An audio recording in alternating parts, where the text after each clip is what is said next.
Karen Birchall, Creative Katie here. Welcome to my channel, Mixed Media Creations. Take time to hit the subscribe button, and when you click on the bell, you can choose the option to be notified as soon as I upload. That way you won't miss any videos. Today we have a video in the 12 Days of Christmas series. If you wish to support my channel, you can do so by shopping my Amazon influencer links or donating directly through PayPal link. Both of these links can be found in the description box below. Thank you so much for all your support.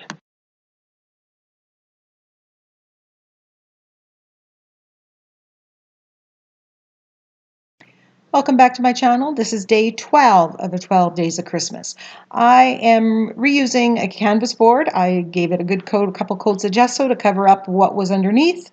And I'm going to use this Peace on Earth sign from the Crafters Workshop's latest release.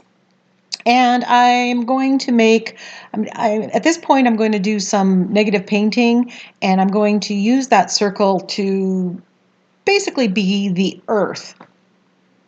I was actually cleaning my studio, putting away stencils, and as I was putting away some of the stencils, no sooner did I get them away, put them all back in their little pouches, that I was inspired to do this page. I had no idea what I was going to do for the 12 Days of Christmas, and then this came to me, and I love when that happens.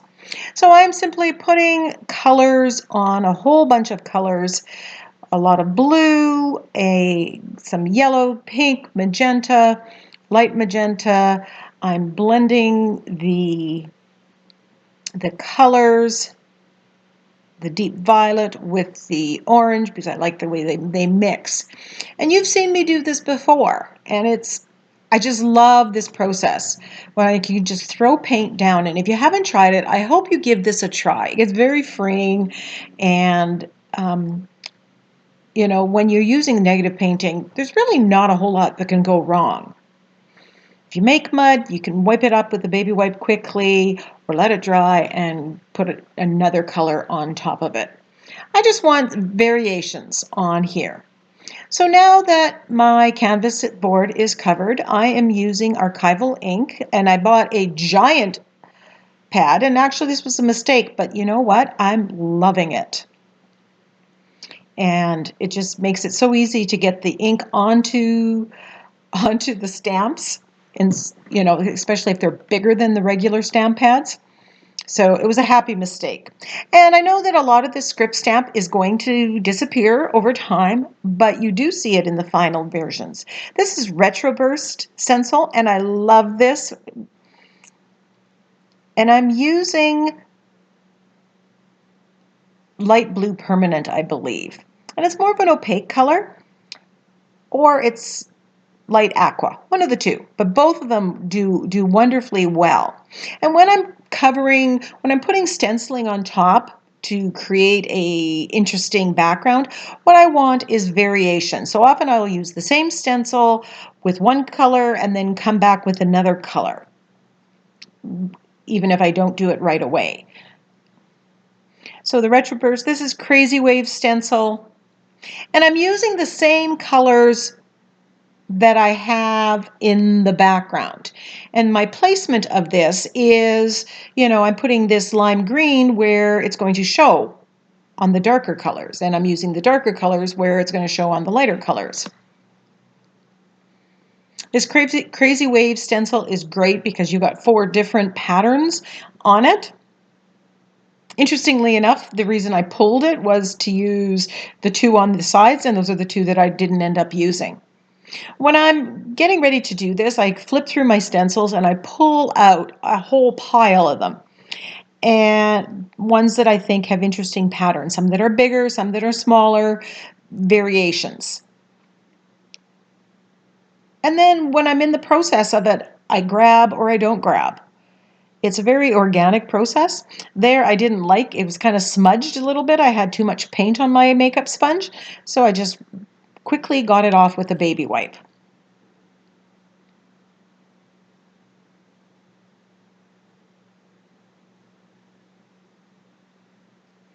This is cut out from a mandala stencil, another Crafters Workshop stencil. And I actually cut out the center part because I liked it the most. But actually, I've now used the whole stencil. And I'm using white here. So no matter what color the background is, I'm using white. And I usually add a very dark, and quite often that's Prussian blue.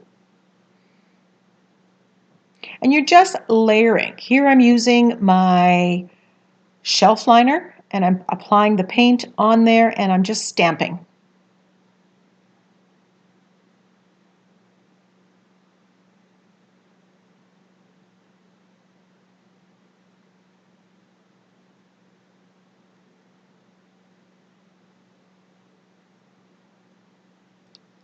I'm adding Prussian blue and I'm thinking, oh, it won't matter if it's too dark. I end up finding another place on the shelf liner. So I get the dark Prussian blue. You want contrast.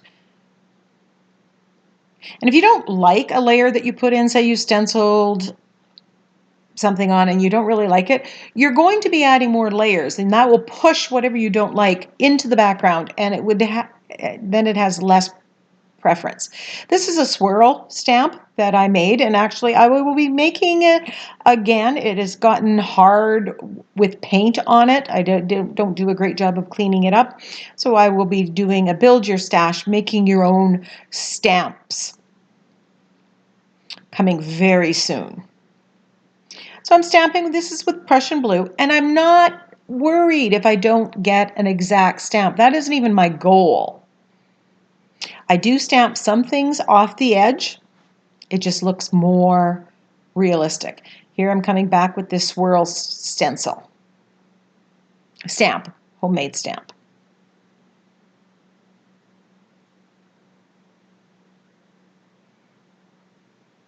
As you can see, the background has really changed. This onion blossom stencil from the Crafter's Workshop, I absolutely love. Not to use as an onion blossom, but I like the heads of it give an interesting pattern on my backgrounds. So look at your stencils again.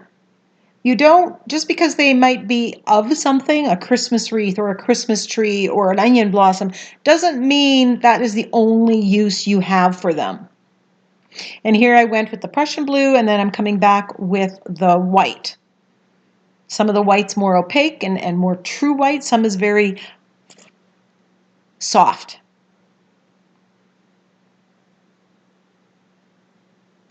Here's the Christmas tree from the Crafter's Workshop, and I just want this swirl pattern that's in there. So now this Christmas tree stencil I will use year-round. It's got stars and swirls in it, and it's absolutely great.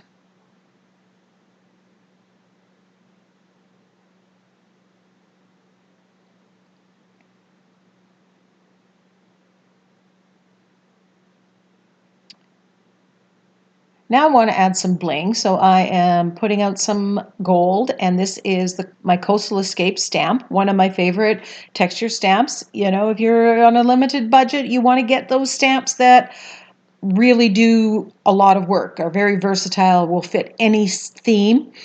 The Coastal Escape one is one of them, a script stamp is another. And I want some more gold, and I'm just using my shelf liner again.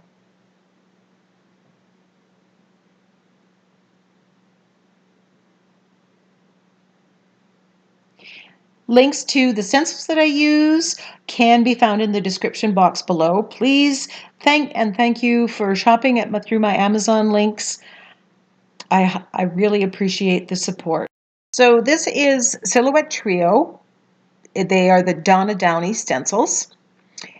And I cut a couple more, and then I just have a circle cut. And I'm just trying to figure out the placement of the Crafter's Workshop, the words Peace on Earth. So I'm tracing my homemade stencil, or I guess it's a mask, as well as the Silhouette Trio. Now, there's three.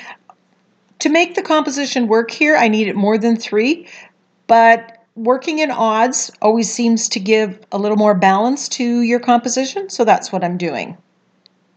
And I've overlapped them because I like the look when things are overlapped. It adds interest. And I'm using my black Stabilo all pencil. You could use a watercolor pencil. You could use chalk here. And if you don't have this stencil, you can, make your own. They're not exactly, a lot of detail on there, or cut out things from a magazine and use those as a stencil.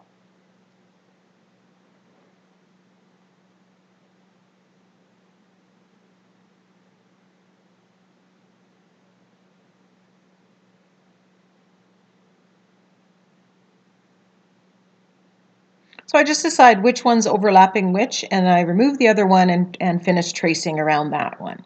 Now you can't see the lines very well here, but I can see. Now what I'm using is my Prussian blue, and I'm thinning it down just a smidge, just to make it blend a little bit more, go over this.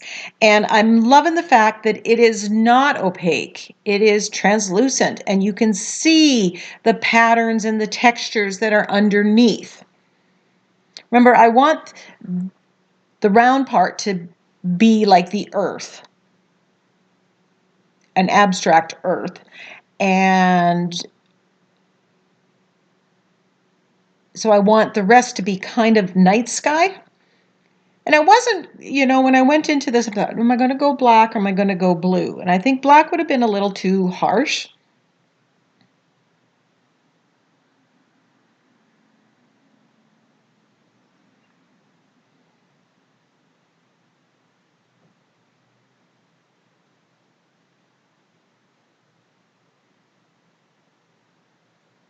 So I'm just using an angle brush here, and I am filling it in. And then I'm going to go off camera and do some more, and I'll come back and do some more as I go. But you can see the textures and the patterns that are there are still showing.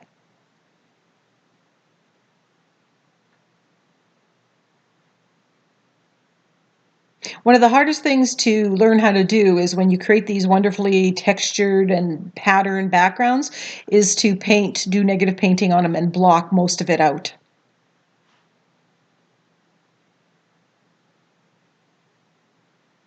And what I should be doing is taking a picture of it, because then you could print it out and try. You can print it out and have a multitude of backgrounds that you can use.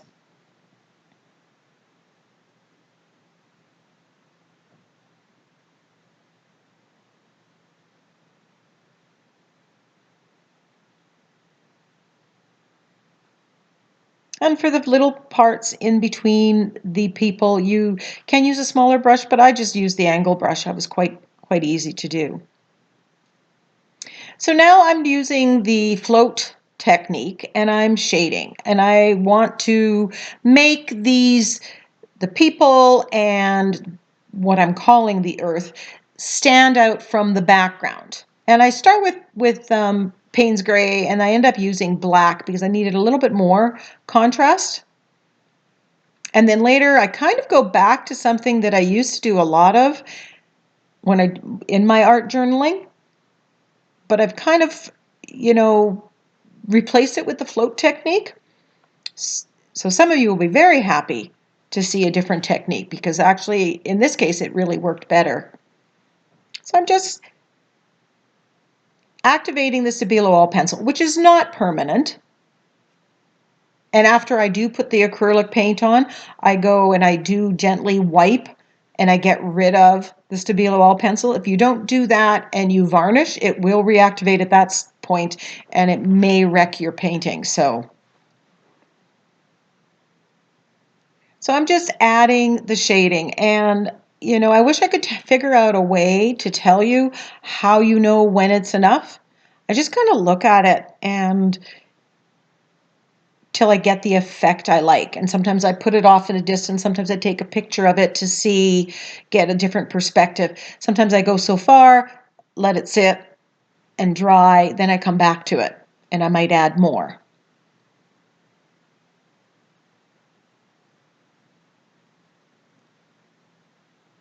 And I'm shading as well on the outside. And that's typically what I do. I shade on the inside of the object and I shade on the outside. And the combination of that gives you a little bit of dimension and perspective, makes things look like they might be actually in front of each other, more 3D than flat.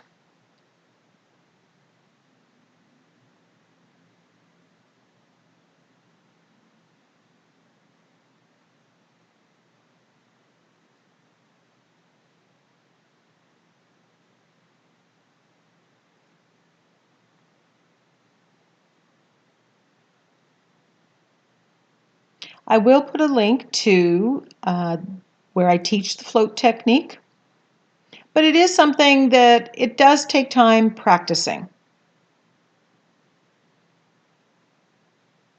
So if you're attempting to do it and it's not working, just relax, ask me a specific question. You do need enough water, but not too much water. And you do need to put pressure on your brush.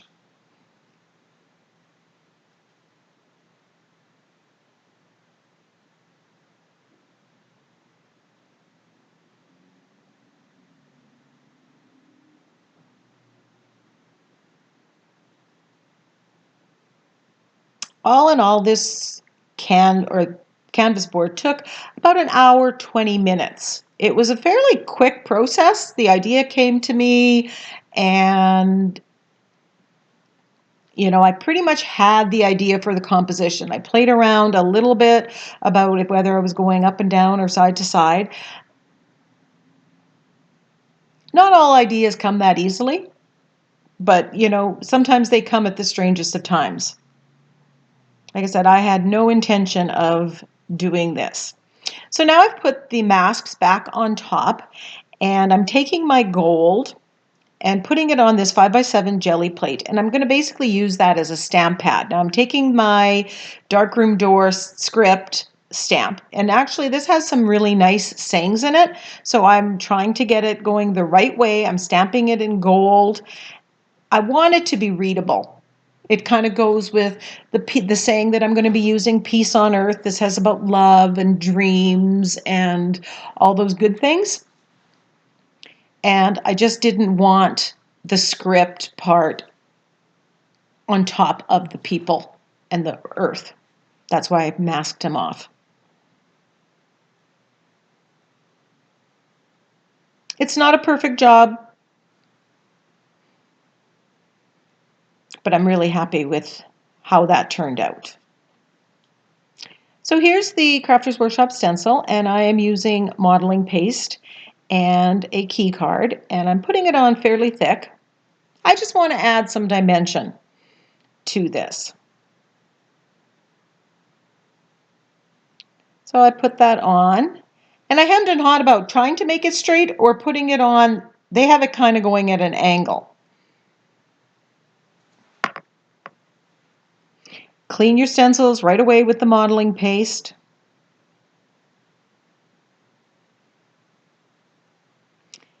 And now I'm putting on earth here.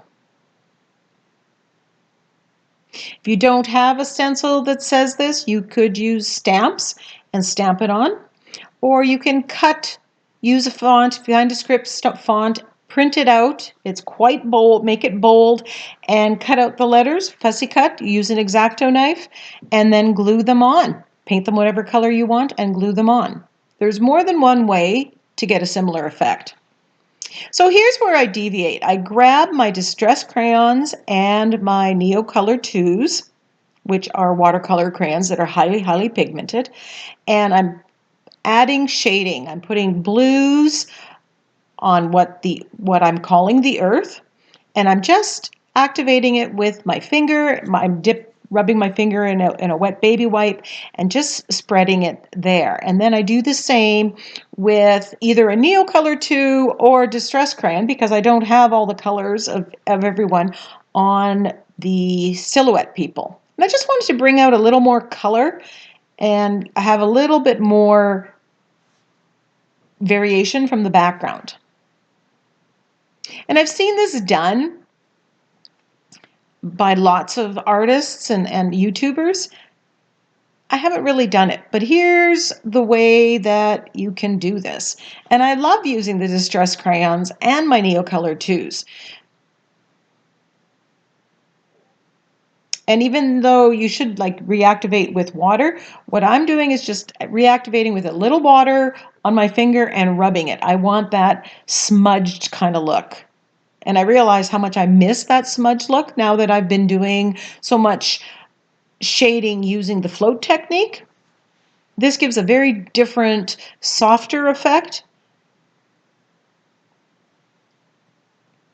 And so I'm picking the colors that are most predominant in these silhouettes.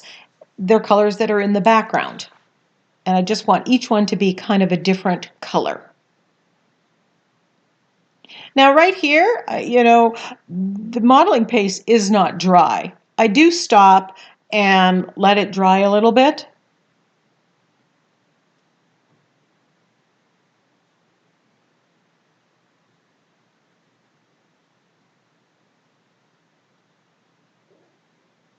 But I was just so in the midst and the throes of creativity, and I was so inspired that I just wanted to keep going.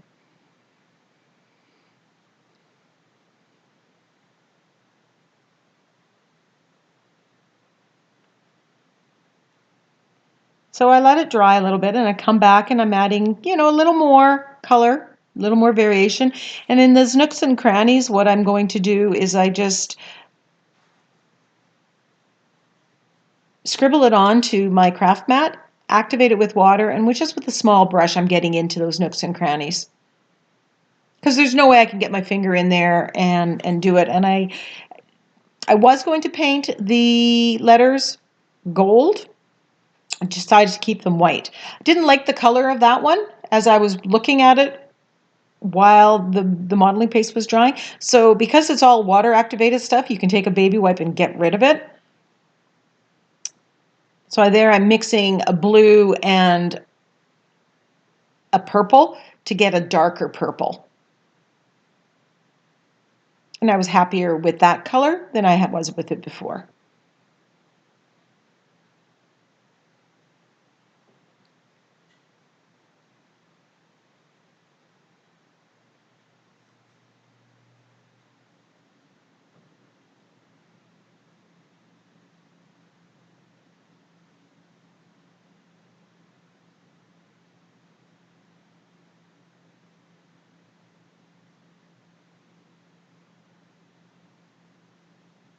I had no trouble using the Distress crayons and the Neocolor 2s. They seem to work together really well.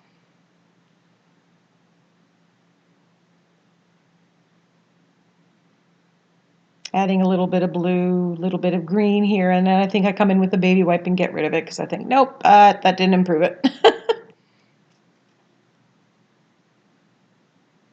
So while the Neocolor 2s or anything that's water soluble, water reactivated, provides a challenge for you because you have to make sure you're not going to add water later on and ruin what you have, it also gives you a freedom to erase it if you're not sure.